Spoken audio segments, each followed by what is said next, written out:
Hello everyone, welcome back to my channel Riddhi Talks. Here I am back with another video. तो आज का जो video है, आज के वीडियो से हम एक न्यू सीरीज की शुरुआत करने वाले हैं जिसका नाम है मिस्ट्रीज ऑफ इंडियन टेम्पल्स और आज उसका फर्स्ट एपिसोड है। अब जैसा कि हम जानते हैं कि हिंदू मान्यताओं के अनुसार 4 धाम होते हैं। पहला बद्रीनाथ धाम, दूसरा द्वारकाधीश धाम, तीसरा रामेश्वरम, चौथा जगन्नाथपुरी। तो जो आज का वीडियो है हमारा वो जगन्नाथपुरी के ही बारे में है। जो जगन्नाथपुरी मंदिर है वो इंडिया के उड़ीसा के पुरी शहर में स्थापित एक मंदिर है। ये मंदिर पूरा रहस्यों से भरा हुआ है। जगन्नाथपुरी के बारे में इतनी सारी कहानियां हैं, इतनी मान्यता हैं कि अगर आप उनको सुनेंगे ना तो आपके होश उड़ जाएंगे। जगन्नाथपुरी के बारे में ये भी कहा जाता है कि वहां पे श्री कृष्ण का असली दिल आज तक धड़क रहा है। तो आज की वीडियो में जगन्नाथपुरी के जितने रहस्य हैं मैं उन सारे रहस्यों को आपके साथ डिस्कस करूंगी। ये वीडियो इसीलिए भी इम्पोर्टेंट है बिकॉज वेस्टर्न कल्चर को फॉलो करते करते हम एक इस स्टेज पर आ गए हैं कि हम आज की डेट पर इस बात पे क्वेश्चन उठा रहे हैं कि भगवान होते हैं या नहीं। तो आज की वीडियो के एंड में मैं ये सवाल आपसे पूछूंगी कि भगवान एक्चुअली में होते हैं या नहीं। So without wasting any time let's get straight into the video.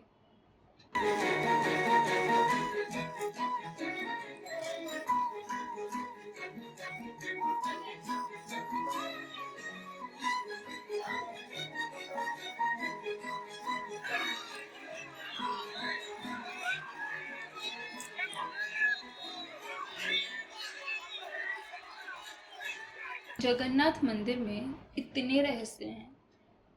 हम बेसिक से शुरू करते हैं कि वहाँ के भगवान कौन हैं, उनकी उत्पत्ति कैसे हुई और किस तरीके से मंदिर स्थापित हुआ। बेसिक से शुरू कर रहे हैं। लेकिन हम देखें तो पहला क्वेश्चन ये उठता है कि हम जब नॉर्मल मंदिर देखते हैं तो वहाँ पे जो भगवान की मूर्तियाँ होती हैं वो या तो मिट्टी से बनी होती हैं या किसी मेटल से बनी हुई। लेकिन जगन्नाथ मंदिर में जो भगवान की मूर्तियां हैं वो वुड यानी कि लकड़ी से बनी हुई है। पर ऐसा क्यों? आइए बताती हूँ कि ऐसा क्यों है। बात है 3102 बीसी की, जब जारा नाम का एक शिकारी हुआ करता था। एक दिन शिकार करते करते उसने श्री कृष्ण के पैरों में एक तीर चला दिया। उस तीर की वजह से श्री कृष्ण की उसी वक्त ही मृत्यु हो गई। जैसे ही श्री कृष्ण की मृत्यु हुई तो जारा ने श्री कृष्ण का देह संस्कार किया पूरे रीति रिवाजों के साथ। पर जब श्री कृष्ण की जो चिता थी वो शांत हुई तो जारा ने देखा कि वहां पे अभी भी कुछ तो चमकती हुई मेटल की चीज है जो जिंदा है और वो जली नहीं है। तो जारा ने उसे उठाया और जारा समझ नहीं पाया कि एक्चुअली वो चीज है क्या। तो जारा उसको बेचने निकल पड़ा। जब जारा उसको बेचने के लिए गया तो किसी ने खरीदना तो दूर की बात, किसी ने उस चीज को छुआ भी नहीं। अब इतने सारे लोगों के पास जारा जा चुका था, उसको नहीं, नॉट जस्ट जारा पर किसी को नहीं समझ आ रहा था कि वो चीज एक्चुअली में है क्या। तो एक मोमेंट पे थक हार के जारा ने एक लकड़ी के तने के ऊपर वो चीज रखी और उसको नदी में बहा दिया। फिर गुप्त साम्राज्य की बात आती है। जब गुप्त साम्राज्य था तो अवंती के राजा इंद्रद्युम्न, जो एक्चुअली में विष्णु जी के बहुत बड़े भक्त थे, एक रात उनके सपने में विष्णु जी आए और उन्होंने इंद्रद्युम्न को बोला कि तुम एक नदी में डुबकी लगाओ। उस नदी में जब तुम डुबकी लगाओगे तो एक लकड़ी के तने में तुम्हें मैं मिलूंगा। और क्योंकि वो विष्णु जी के इतने बड़े भक्त थे, वो अगले ही सुबह नदी में डुबकी लगाने गए। जब वो नदी में डुबकी लगा रहे थे तो उनको थोड़ी ही दूर पे एक लकड़ी का तना दिखा। जैसे उन्होंने वो तना देखा तो उनको विष्णु जी की बात याद आ गई। तो वो जल्दी से उस तने तक पहुंचे, उस तने को निकाला और उन्होंने देखा कि उस तने में कुछ तो चमकती हुई चीज है। तो उनको लगा कि हाँ, मुझे विष्णु जी मिल गए। तो जैसे ही राजा को वो लकड़ी का तना मिला, राजा ने बहुत ही नामी कष्टकारों को बुलाया ये पूछने के लिए कि क्या तुम इस लकड़ी के तने से एक मूर्ति बना सकते हो। तो सबने मना कर दिया कि नहीं, हम नहीं बना सकते। राजा बहुत टेंशन में आ गया था कि अब मैं क्या करूंगा। इतने में ही एक कष्टकार खुद आया राजा के पास और बोला कि हाँ, मैं ये मूर्ति बनाऊंगा। राजा बहुत खुश हो गए, लेकिन उस कष्टकार ने ये बोला कि मेरी एक शर्त है। पर क्योंकि राजा ऑलरेडी इतने दिन से किसी मूर्ति बनाने वाले को ढूंढ रहे थे, तो उस पॉइंट पे राजा कोई भी शर्त मंजूर करने के लिए तैयार थे। पर फिर भी राजा ने एक बार शर्त पूछना जरूरी समझा कि मुझे बताओ तुम्हारी शर्त क्या है। तो कष्टकार ने अपनी शर्त बताई। कष्टकार ने बोला कि मैं ये मूर्ति पूरे 21 दिन में बनाऊंगा और उस 21 दिन में ना तो कोई मुझसे कुछ बात करेगा, ना कोई मुझे परेशान करेगा, ना ही कोई मुझसे ये पूछेगा कि मूर्ति बनी या नहीं बनी। आपको 21 दिन के एंड तक मूर्ति मिल जाएगी। तो राजा बहुत खुश हो गए और राजा ने शर्त मंजूर कर ली। अब वो 21 दिन शुरू हुए। जो किश्तकार था उसको एक कक्ष दिया गया, एक रूम दिया गया।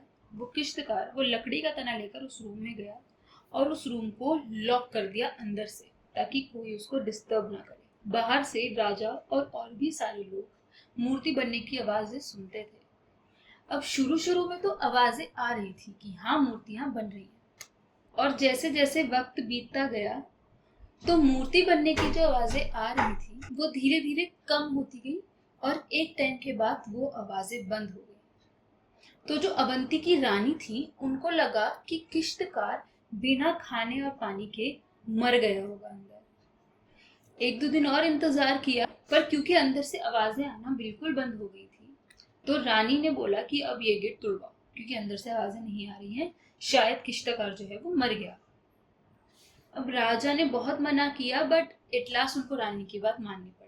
तो जब गेट तोड़ा गया तो देखा कि अंदर कोई किश्तकार था ही नहीं और वहां पे थी 3 मूर्तियां लकड़ी से बनी हुई। वो 3 मूर्तियां थी, पहला जगन्नाथ भगवान की, दूसरा उनकी छोटी बहन सुभद्रा की, तीसरा उनके भाई बालभद्र की।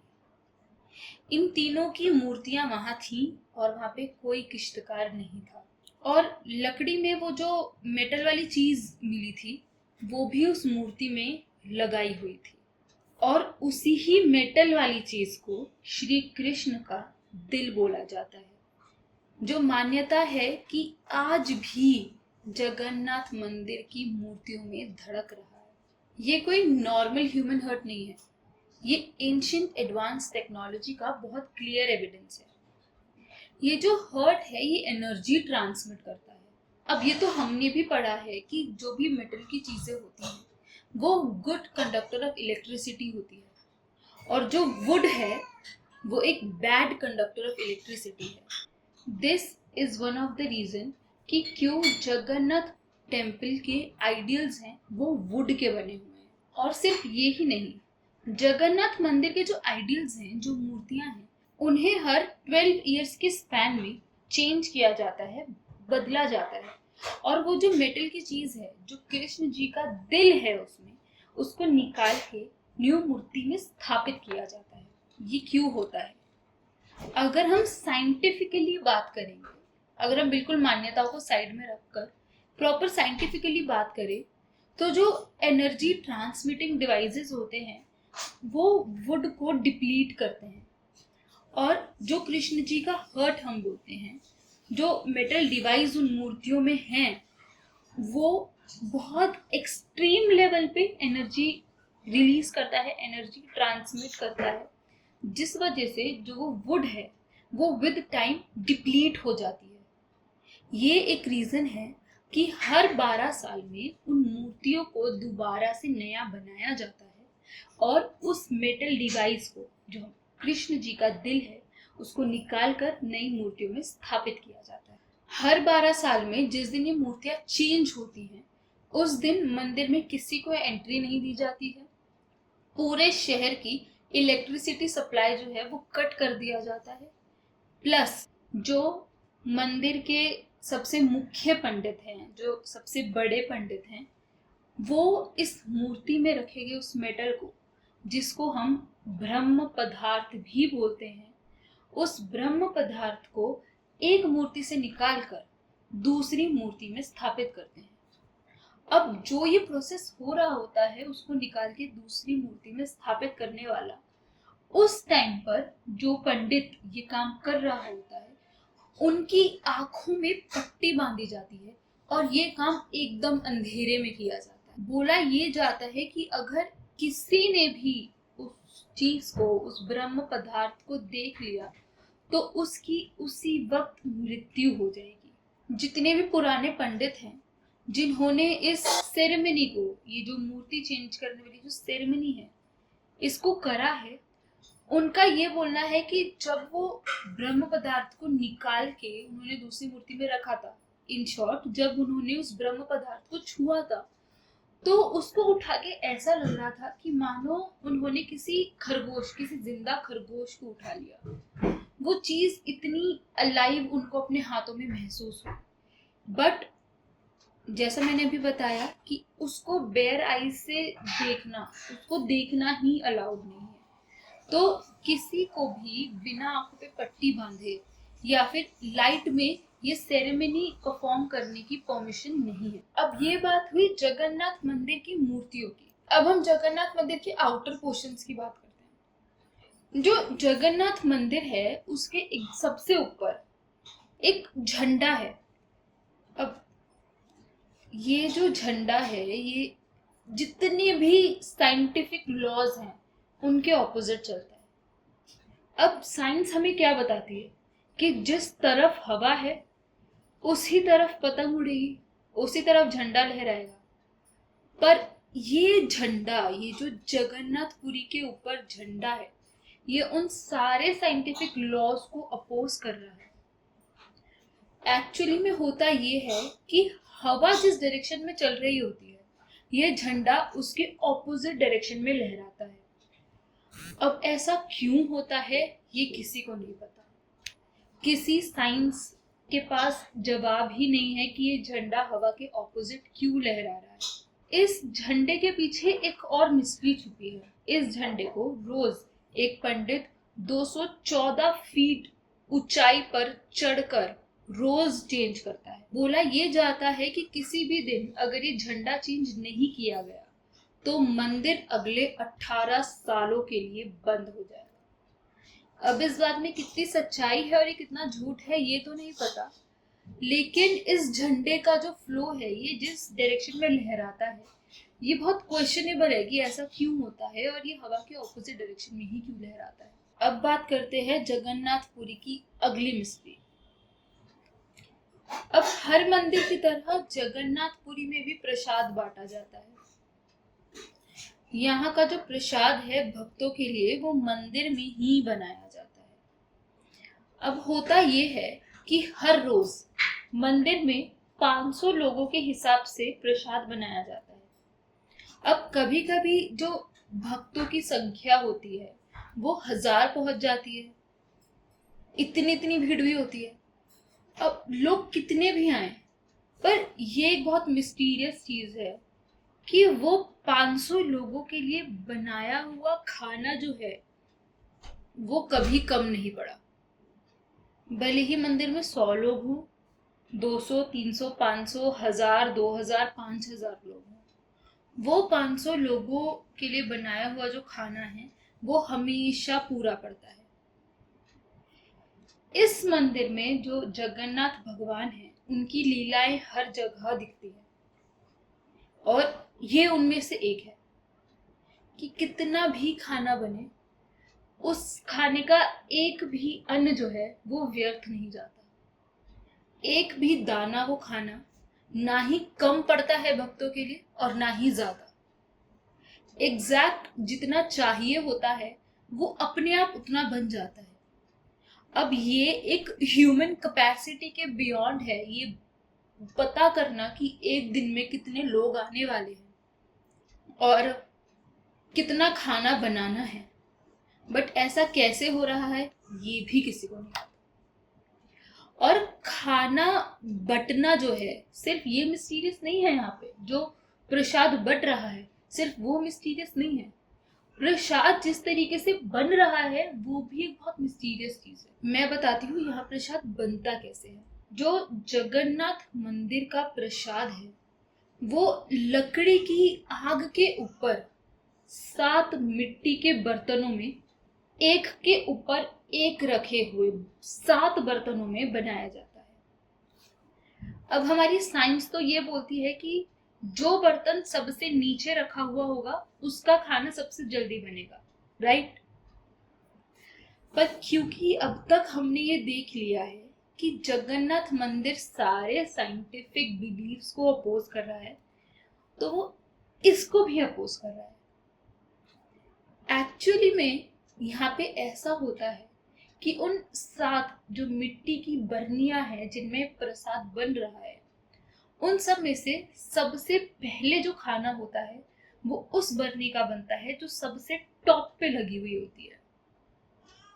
सबसे पहले उस बर्नी का खाना बनता है, फिर उसके नीचे वाली का, फिर उसके नीचे वाली का, और सबसे एंड में जो प्रसाद बनता है वो उस बर्नी का बनता है जो सबसे नीचे रखी हुई होती है।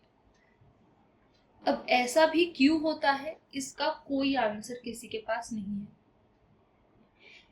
इतना मिस्टीरियस है जगन्नाथ मंदिर।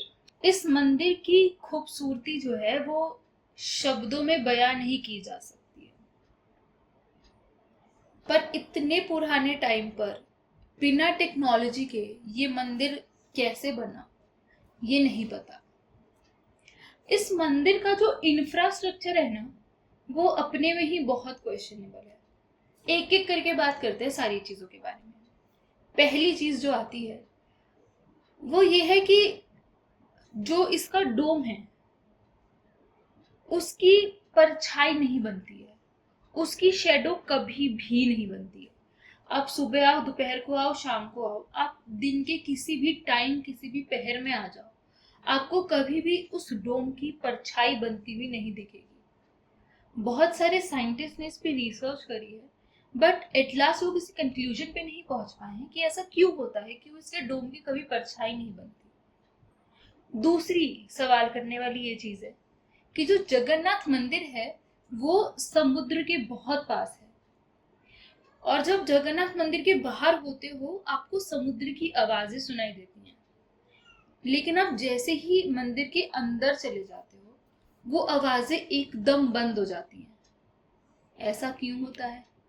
अब साउंड प्रूफिंग करी है क्या मंदिर की? उस टाइम पे साउंड प्रूफिंग थी तो कैसे करी, किसने करी, किस तरीके से इन्वेंट करी, इसका भी कोई जवाब नहीं है। अब mystery is not over here.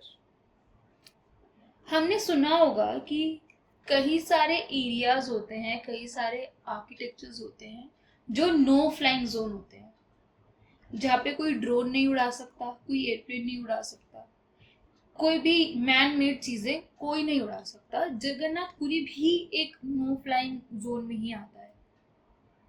लेकिन ऐसे जितने भी नो फ्लाइंग जोन है हम देखें तो अब वहां पे हम मैन मेड चीजों को तो आने से मना कर सकते हैं। जो पक्षी होते हैं, बर्ड्स होते हैं, उनको तो हम कंट्रोल नहीं कर सकते, उनको तो हम रेस्ट्रिक्ट नहीं कर सकते कि आप उस जगह पे ना उड़ो। लेकिन ये चीज जगन्नाथ मंदिर में बहुत गौर करने वाली है कि जो जगन्नाथ मंदिर का एरिया है, सराउंडिंग है, वहां कोई आपको पक्षी नहीं दिखेगा। अब ठीक है, हमने प्लेन के रूट्स इस तरीके से डिजाइन कर दिए कि वो उस मंदिर के ऊपर से नहीं जा रहे, हम ड्रोन नहीं उड़ा रहे, लेकिन उन पक्षियों को कैसे पता कि उस जगह पे नहीं उड़ना? तो कुछ लोग ये बोलते हैं कि उन पक्षियों को उस मंदिर के बारे में कुछ ऐसी चीजें पता है जो शायद हमें नहीं पता। क्योंकि हम देखते हैं जो मंदिर के छत्र होते हैं, बड़े बड़े छत्र मंदिर के होते हैं, बहुत बड़ी बड़ी बिल्डिंग होती है, उसके ऊपर पक्षियों का झुंड बैठा हुआ होता है। लेकिन जो जगन्नाथपुरी का डोम है, जो छत्र है, वहां पे आपको एक भी पक्षी रेस्ट करता हुआ नहीं मिलेगा। और ऐसा नहीं है कि कोई उनको वहां से उड़ा रहा है, वो खुद ही आके वहां नहीं बैठ रहे हैं। अब ऐसा भी क्यों हो रहा है ये भी किसी को नहीं पता। जगन्नाथ भगवान, जिनके नाम में ही आता है जगत के नाथ, इनके मंदिर में लाखों की तादाद में भक्त आते हैं अपनी आस्था और प्यार लेकर। लेकिन इस मंदिर में सिर्फ और सिर्फ हिंदुओं को ही एंटर करने की परमिशन है। कोई ऐसा इंसान जो हिंदू नहीं है और किसी धर्म से बिलोंग करता है, उनको इस मंदिर में एंटर करने की परमिशन नहीं है। उनको जो दर्शन है वो बाहर से ही करने पड़ते हैं। यानी कि हमारी former prime minister Indira Gandhi, क्योंकि वो फारसी हैं और हिंदू नहीं, उनको भी इस मंदिर में एंटर करना अलाउ नहीं किया गया था। वो भी जब जगन्नाथ मंदिर आई थी दर्शन करने के लिए, उनको भी जगन्नाथ मंदिर के बाहर से ही दर्शन दिए गए थे। 12th सेंचुरी में बनाए गए इस मंदिर को स्विट्जरलैंड की एक लेडी ने 1,78,00,000 का चढ़ावा चढ़ाया था। इतने बड़े चढ़ावे के बाद भी उस लेडी को उस मंदिर में एंटर नहीं करने दिया था, जस्ट बिकॉज वो हिंदू नहीं थी। तो इससे आप देख सकते हैं कि कितना ज्यादा रिस्ट्रिक्शन है किसी और धर्म वाले को इस मंदिर में एंटर करने से। हर साल पुरी में रथ यात्रा निकाली जाती है। ये वहां पे एक फेस्टिवल होता है। ये फेस्टिवल लगभग 9 दिन का चलता है। इस फेस्टिवल में भगवान जगन्नाथ, उनकी बहन सुभद्रा और भगवान बालभद्र को गर्भ से निकालकर रथ पे बैठाया जाता है और यात्रा निकाली जाती है। ये बोला जाता है कि इन 9 दिन में भगवान खुद मंदिर से बाहर आते हैं और अपने भक्तों के बीच आकर खुद उनके सुख दुख को देखते हैं। इस यात्रा में लाखों की तादाद में लोग, लाखों की तादाद में भक्त अपनी भक्ति दिखाने के लिए आते हैं और भगवान के दर्शन करते हैं। उड़ीसा के पुरी में स्थापित जगन्नाथ मंदिर की जो मिस्ट्रीज हैं वो यहाँ खत्म नहीं होती हैं। और भी कई सारी बातें हैं जो बहुत कम लोगों को पता है, जैसे कि हर साल 15 दिन के लिए भगवान की तबीयत खराब होती है और मंदिर के जो कपाट होते हैं वो बंद कर दिए जाते हैं और किसी को भी मंदिर में एंट्री करने अलाउ नहीं होता। अब भगवान की तबीयत कैसे खराब होती है, क्यों बंद किए जाते हैं, ये तो किसी को नहीं पता। पता होगा, थोड़े बहुत लोगों को पता है, पर ऐसी अनगिनत मिस्ट्रीज हैं जगन्नाथपुरी के बारे में जो शायद हमें पता भी नहीं होंगी। अब इस वीडियो के बाद आप मुझे बताइए कि भगवान होते हैं या नहीं होते। अब ऐसी मिस्ट्रीज सुनना कितना इंटरेस्टिंग लगता है, राइट? तो अगर आपको ऐसी मिस्ट्रीज सुनना पसंद है तो आप मेरे चैनल पे सब्सक्राइब कर सकते हैं। ऐसे बहुत सारे वीडियोस अब आते रहेंगे। अगर आपको पॉडकास्ट सुनना पसंद है तो भी आप मेरे चैनल को सब्सक्राइब कर सकते हैं, क्योंकि मैं यहाँ पॉडकास्ट भी बनाती हूँ। अगर आपको आज का वीडियो पसंद आया तो प्लीज आप लाइक जरूर करें, और जिन्होंने भी मुझे इंस्टाग्राम पर फॉलो नहीं करा है तो प्लीज आप मुझे इंस्टाग्राम पे फॉलो करिए। डिस्क्रिप्शन में मेरे इंस्टाग्राम का लिंक है। तो मिलते हैं अगले वीडियो में, तब तक के लिए थैंक यू।